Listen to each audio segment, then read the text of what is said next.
metas. Every game has these, and this is defined as a generally agreed upon top strategy by a community. We have seen countless versions of these metas in Destiny in the forms of Izanagi, Gjallarhorn, Anarchy, but if you want to see those, go watch part 1 before this video. In today's video, we will be going over 7 more iconic Destiny metas that shaped the game into what it is today. The first one on today's list is Lord of Wolves. Now, Lord has had its time in the spotlight many times, besides even right now, PvP times, Season 7, and even right now, like I said. Honestly, I can see an argument being made for this weapon that it is the most nerfed or buffed weapon in the game. Let's talk about it for a second though. You think slug shotguns map you? And to anyone who's employed and doesn't play PvP 24/7, mapped is a term that means you get killed from an unreasonable distance, mainly with a shotgun. Anyways, Lord of Wolves was like a pulse rifle and the range was actually unlimited. Sniping lanes, these turned into Lord of Wolves. Okay, that's kind of pushing it, but this gun could one burst and was super annoying to go against. The weapon originally came to power in Destiny 1 PvP when it released as a fallen weapon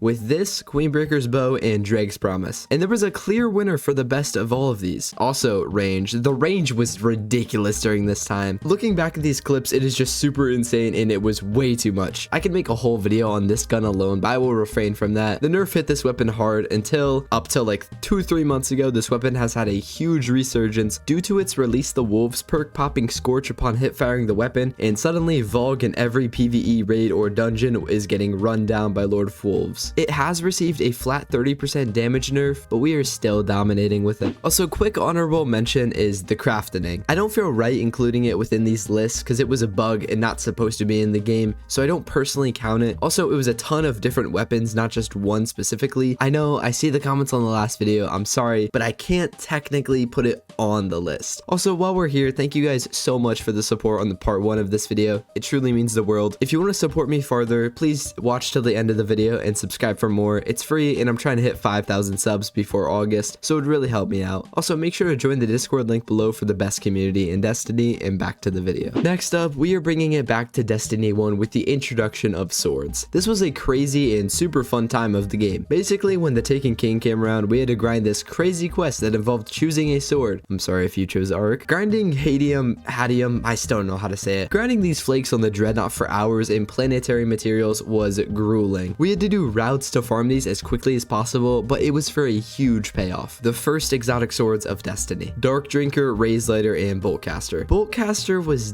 definitely the lesser of the 3, but you may know them by their names in Destiny 2 nowadays of Temptation's Hook, Falling Guillotine, and every sword that has an uppercut animation on it. Okay, but for real, these swords did insane damage. Not Boltcaster though. Razelighter performed a solar heavy attack that had huge damage output. Dark Drinker spun in circles and hit hard with void energy, and Boltcaster shot out an arc grenade thing that did no damage? Sorry, I really just hate Boltcaster and I will be flaming it the rest of this time. Either way, Razelighter found its way into a lot of players' loadouts, useful in War Priest, simple yellow bar ads, and when Rise of Iron came out, these weapons got their true rise to power. Let's start with Razelighter here. So with Rise of Iron, we got returning raids to 400 light level. This meant Crota came back, and Crota's shield was stripped from 1 Razelighter strike. For context, it took 2 shots of Gjallarhorn at its peak to take down Crota. This was insane. And as for Dark Drinker, this weapon also did massive damage. For the final boss of the Wrath of the Machine raid, which I have a whole video on that you can watch up here, Axis had legs like a spider, and when he was able to take damage, you could fling yourself in a circle, hitting all the legs of Axis, doing even more damage than your already crazy DPS output. And as for Boltcaster, I'm really trying to think here, but I honestly don't know if people would ever choose this over the other 2. Please let me know in the comments though. Up next is the slug shotgun meta. This meta was made possible due to breach and clear and hot swapping, and to go over what these are, breach and clear was an artifact mod helping grenade launchers reload holstered weapons when doing damage, and hot swapping was swapping weapons. Fast. Crazy, I know. You did like reloading and swapping and ADSing. I don't know, man. It was weird and hard, but it made for some crazy boss melts. Players put on Anarchy and just deleted bosses in 2 seconds. This is one of those metas we've never seen again, and for good reason. Possibly even the most broken meta of all time. Bungie has gotten rid of hot swapping, and this meta never saw its glory days again. Hey guys, editing Midworth here. So I had a lot more talking about slug shotguns. The footage is gone.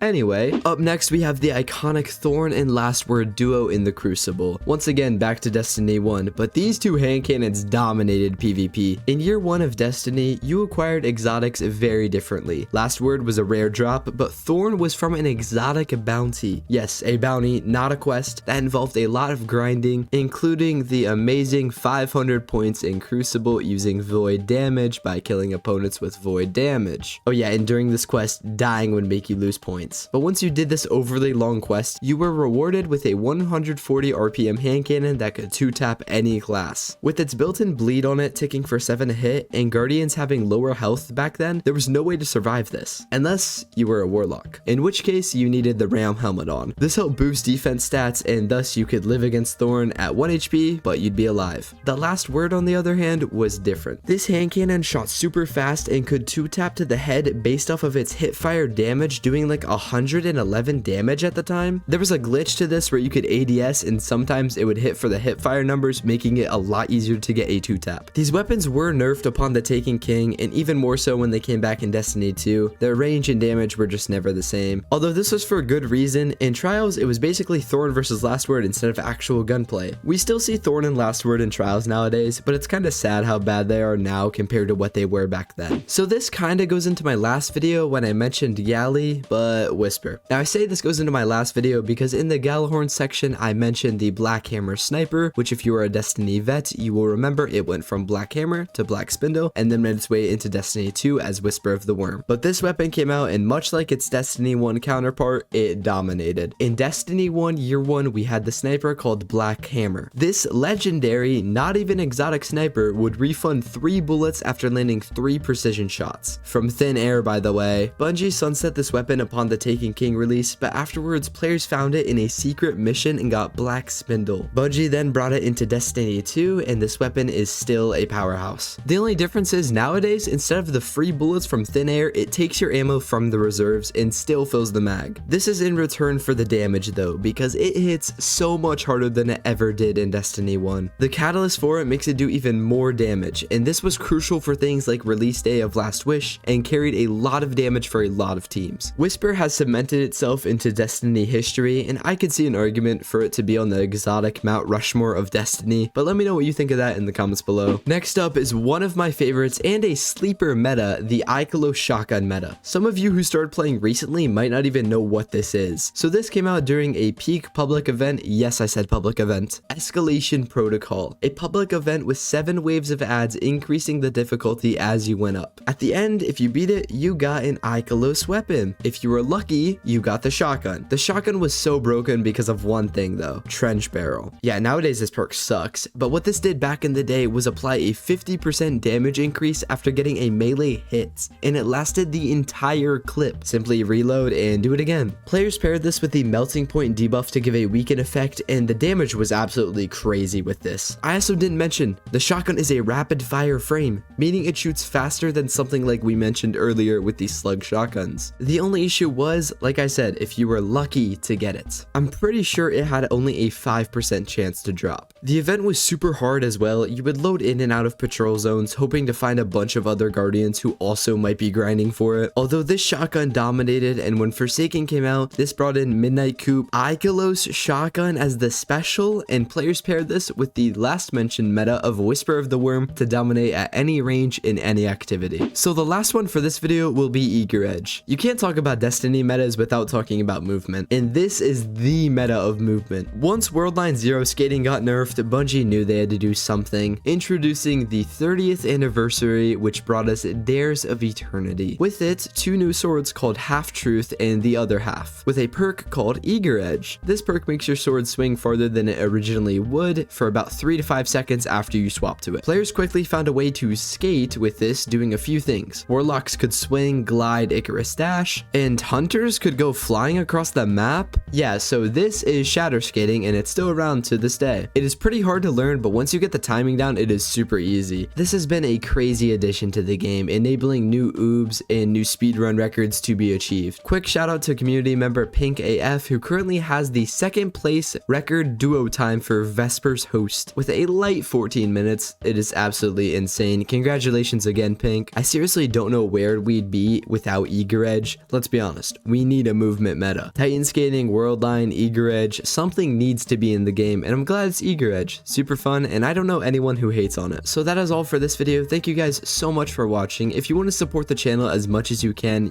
earn early access to videos and special shoutouts like these. You can hit the join button for just $2 a month. I really would appreciate it. And quick shout out to all of our community members you are seeing here on screen. I really do appreciate you guys. Thank you so much for watching all the way through. Please subscribe if you did enjoy it. It really helps me out. Follow me on Twitch to see it live and join the Discord for a cool community in Destiny. Shameless plugs out of the way. I really appreciate you guys for watching. Please let me know in the comments what videos you'd like to see more from me. Subscribe for more, and I'll see you in the next one.